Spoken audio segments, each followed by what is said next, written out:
What she's saying is that the trigeminal ganglia, and I'll bring in my skull tomorrow, I didn't know we were going to start this early, but that relay station for the nervous system is such an important triage office for anything having to do with stress.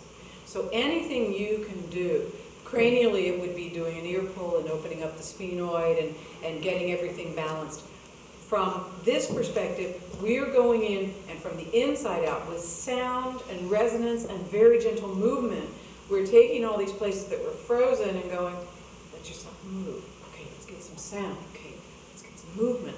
And the whole inner structure here that is so responsible for sending the signal out to the whole rest of the body that you need to be on fight or flight, something dangerous is going on. It's like you've interrupted that cycle with this kind of sound and movement and shifted the field in a very basic bottom-up way, which is wonderful.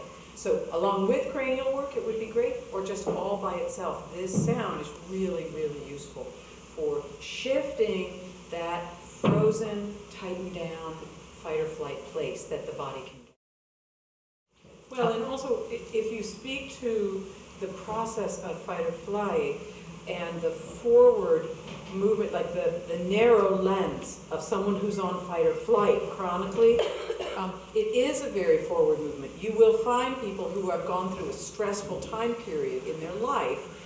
When they come in and climb on my table, they can't feel their back.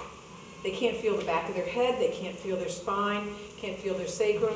If I sit there and put a hand behind their low back as they're lying down on the table, or their upper back, and slowly they come back, just come back to the backfield, just like you're speaking to.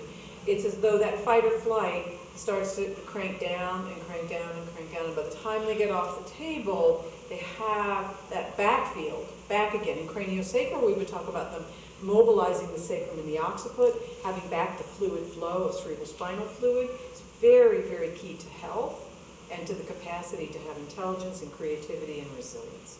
These are just basic bodily things that we need as human beings in order to be healthy. So this is a doorway in. It's a really wonderful doorway in. It's very simple, very elegant, but helps you to start to drop back, widen out, and expand into more of the lateral, what you call the backfield, that laterality of the system.